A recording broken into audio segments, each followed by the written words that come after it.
Howdy, y'all. Welcome to the Houston is Home podcast, where we celebrate the people and places that make Houston home.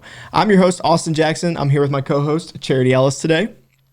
Yeah, and we have an awesome episode about what you can look forward to in Houston for 2021. Charity, you want to share a little bit about who our guest is? Sure. I'm super excited to have A.J. Mistretta with us today. He serves as the Vice President of Marketing and Communications for the Greater Houston Partnership. He oversees content, creative development, and media relations for the organization. A.J. has worked in marketing and public relations in Houston for more than a decade, representing a number of companies and organizations. Prior to joining the partnership, he served as Director of Communications for Houston First and Visit Houston, where he managed the media relations and content development. He's written for newspapers, magazines in Austin, Houston, Dallas, and New Orleans, and I have a feeling he knows a lot about Houston and calling it home. So excited to have AJ on it. Let's get to this conversation. As always with me, we find a way to talk about the Houston food scene. So stay tuned and enjoy this episode.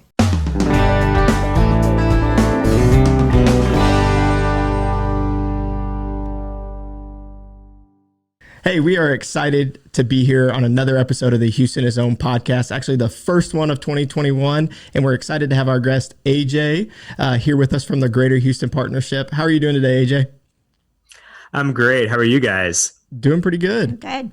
Yeah, well, we're so excited to have you. I know 2020 was a different year. There was a lot of challenges and a few things that kind of came up, but we're so excited to be looking forward into 2021.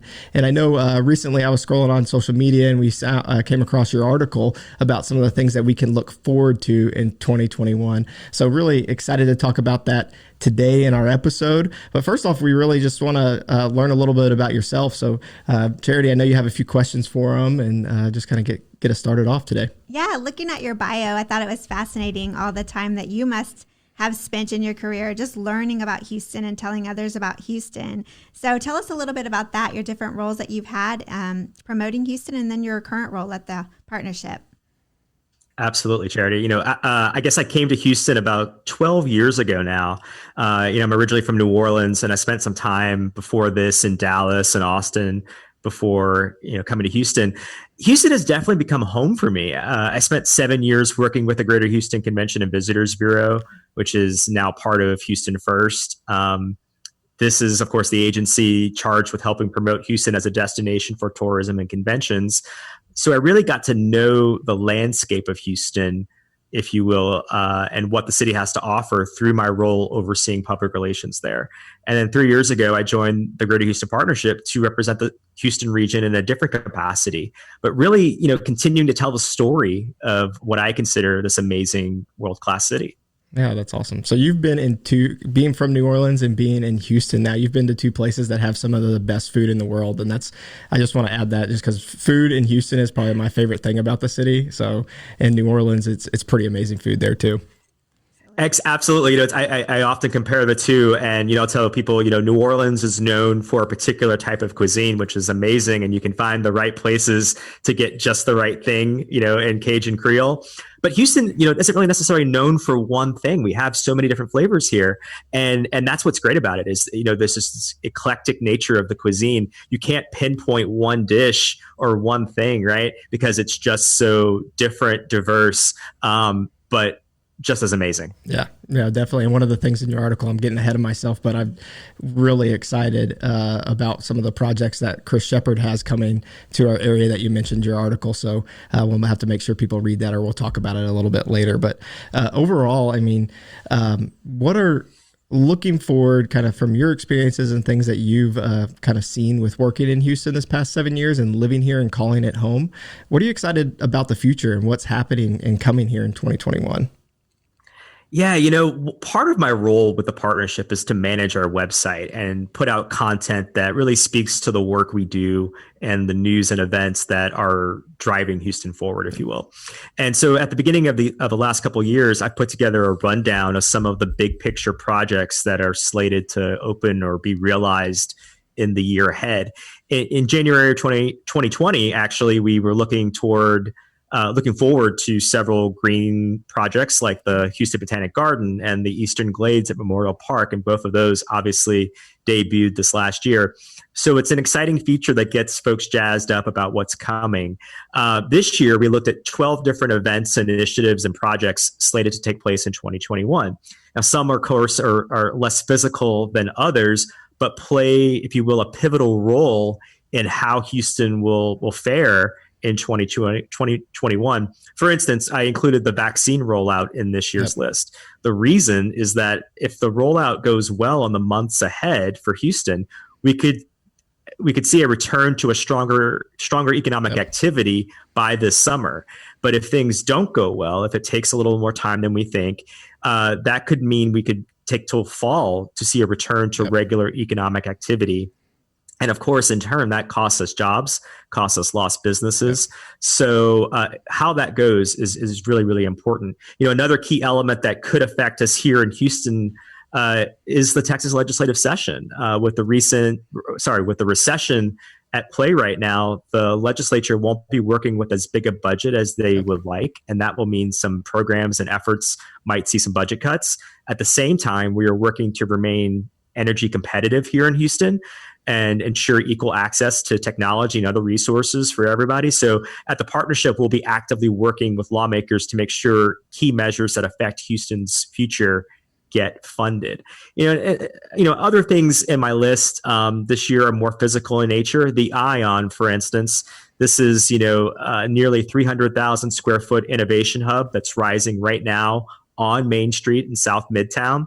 This is, of course, for those not familiar, the former Sears site that's been turned into a center where innovative startups, established companies, universities, and others can come together to collaborate and really grow the next generation of Houston companies. The Ion is also serving as sort of the anchor of a 16-acre innovation district that surrounds the site, which will, over time, include residential, office space, retail, and other stuff. And then, I'll just leave you with one more. We're also pretty excited about the groundbreaking this year of TMC3.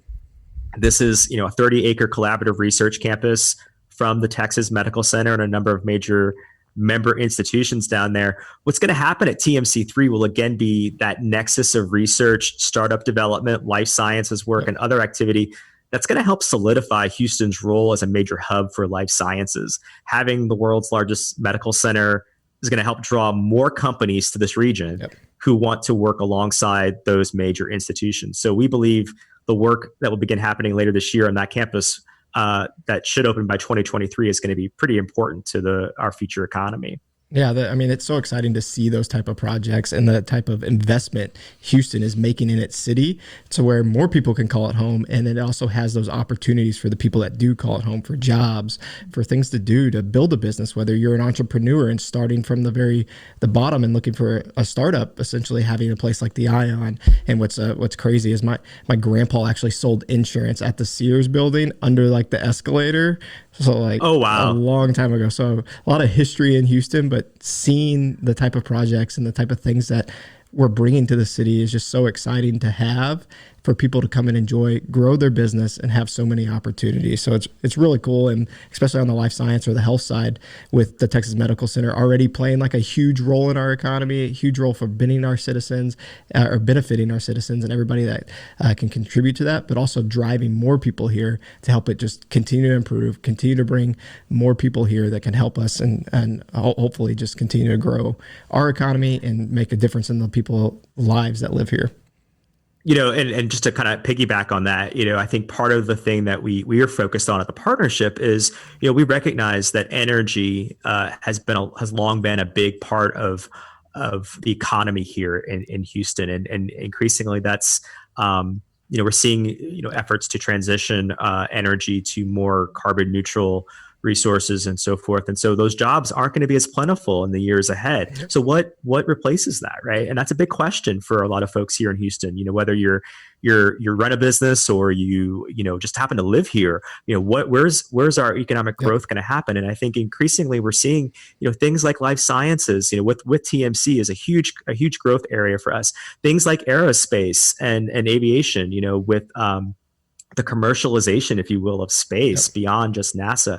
So these are things that we can look to in Houston that we have had perhaps growth in, traditional strength in, and we need to leverage that to help grow that next generation of companies, and that's what we're doing. Yeah, and it's so awesome to see just the diversity of the opportunities that are available. Like from in the 80s when Houston was just pretty much an oil town, and really where it went through like that kind of first downfall or kind of slow down where we had Dr. Stephen Kleinberg came on he was actually our first guest on this podcast, and he shared just some of those stories from his book, The Prophetic City, Houston on the Cusp of a Changing America. And we're starting to see that. This is the changing of America in those industries, those different things that are coming partially from that and the different projects that are going. So it's really cool.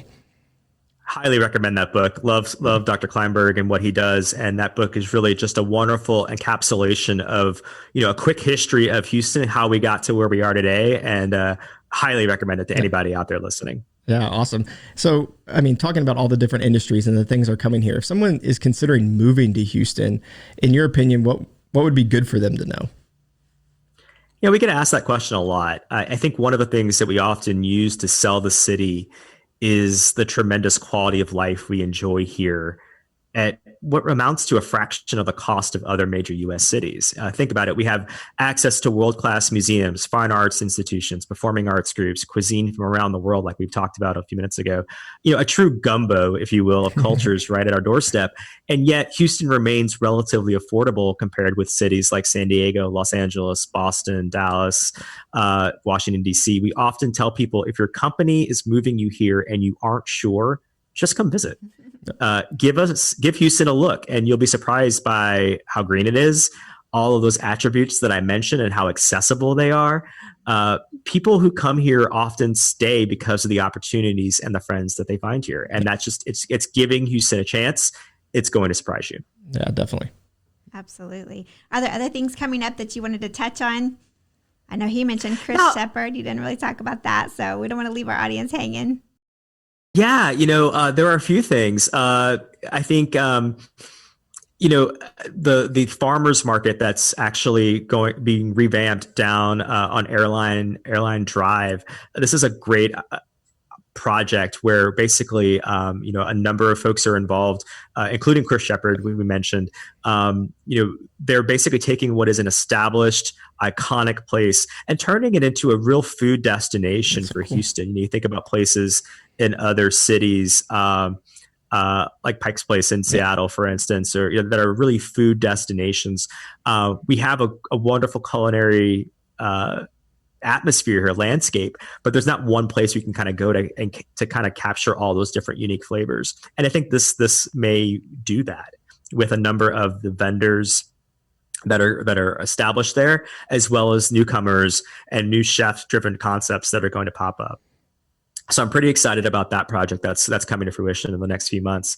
Another project that's pretty cool is the old post office building in downtown, post HTX. It's actually now post Houston.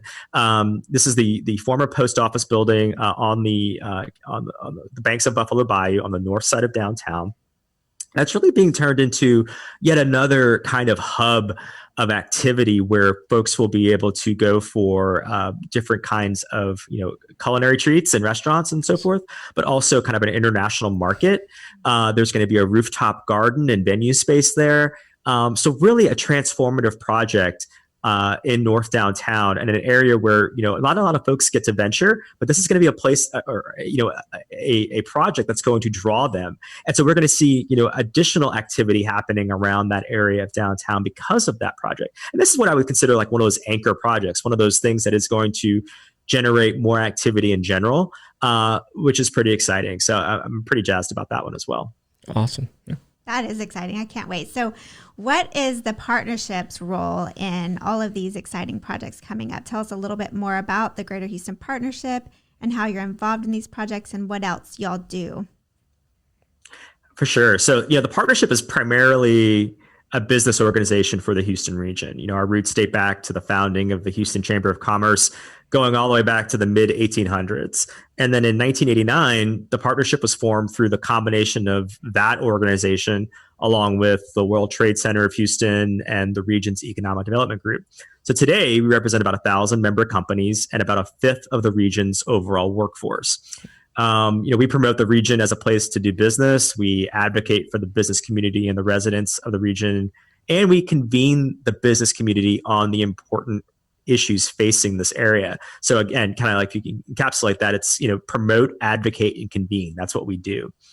So how do we plug into some of the exciting things ahead? I guess I would say, I mentioned our public policy team is working with state lawmakers in the legislative session as that gets underway. So we play a role in the activity in Austin happening this year as we have in sessions past. One of the projects we included on that list we've been talking about was Greentown Labs, which is essentially what's called a climate tech incubator that will open at the former Fiesta grocery store close to the Ion in Midtown. So what the heck is a climate tech incubator, right?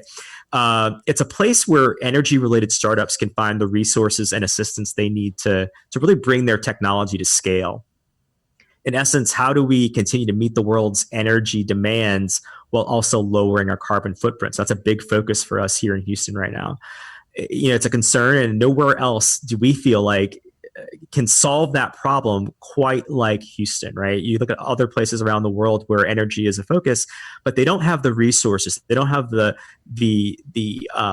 expertise that we do here in Houston to really help solve for this problem.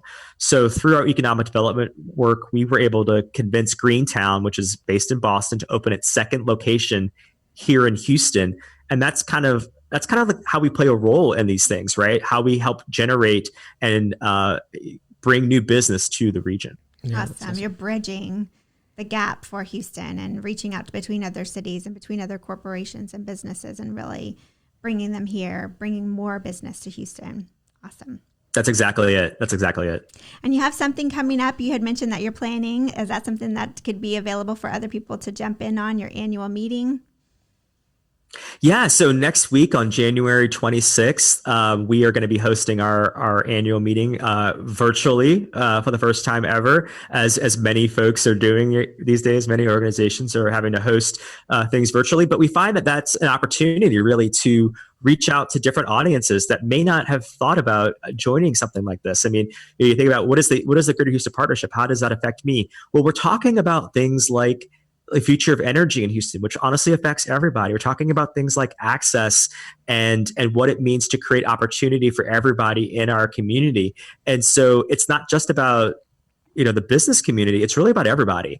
And what kind of role does an organization like ours play in the future of this region, and how can we affect everyone's lives in a positive way? So really, I want to make an invitation to everybody to join us for this, because it really is an opportunity to hear about this organization, learn a little bit about it, but also figure out how it affects you in your day-to-day life. Awesome. And where can people learn more about the Greater Houston Partnership? Absolutely. So Houston.org. It's a very simple URL, Houston.org. And you can, look at upcoming events, sign up for things.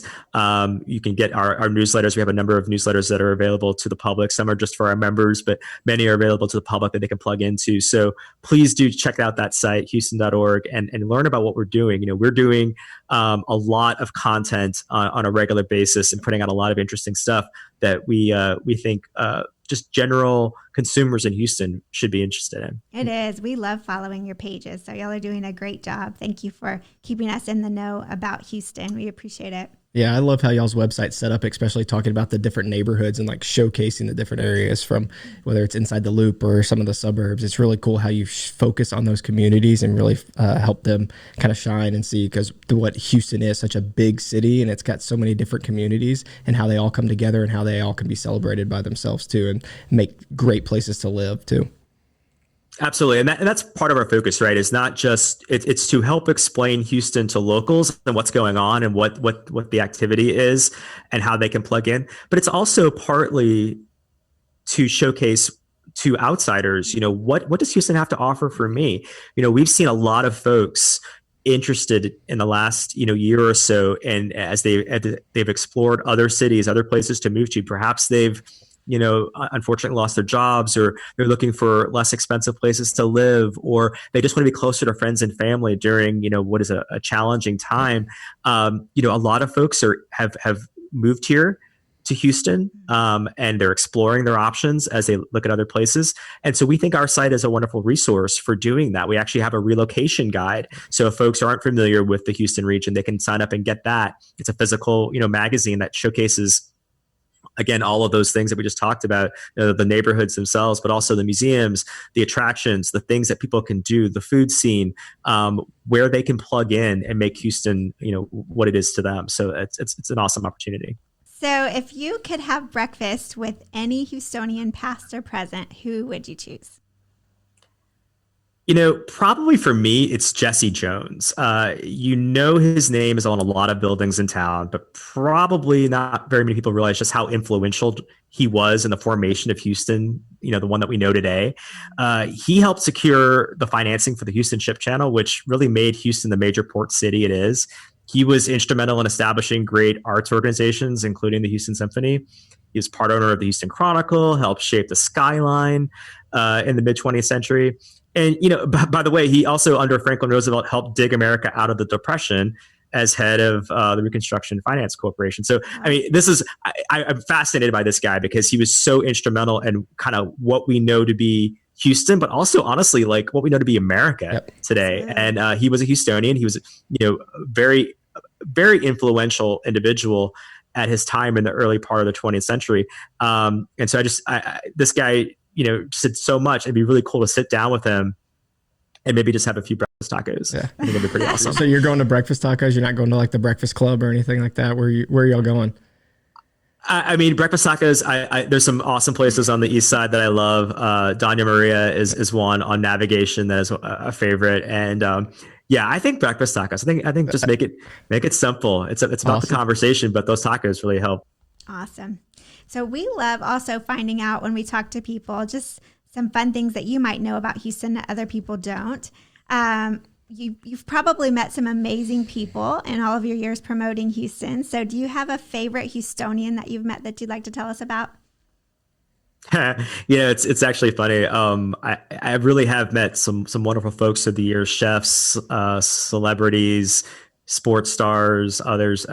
Probably the most awestruck I've been personally was getting the chance to meet astronaut Gene Cernan. So for those who aren't familiar, Cernan was the last man to walk on the surface of the moon during the Apollo 17 mission. And I had the opportunity to shake his hand during a meeting of former astronauts and their wives for the launch of a book several years back. And, I spoke with him for a few minutes and was really, again, just struck by how ironically down to earth he was. It's kind of funny, the man who walked the moon is pretty down to earth. But those guys were truly brave to do what they did, and what many continue to do, traveling to space to continue to advance science, and our understanding of the world. We're lucky to have the home of the astronaut corps here in Houston, and of course, obviously Johnson Space Center as well. So, it certainly harkens back to another time, but we continue to propel that forward with the activity that we're engaged in down at Space Center, and with a lot of the commercial operators that are now engaged in that next generation of space travel. Yeah. Awesome.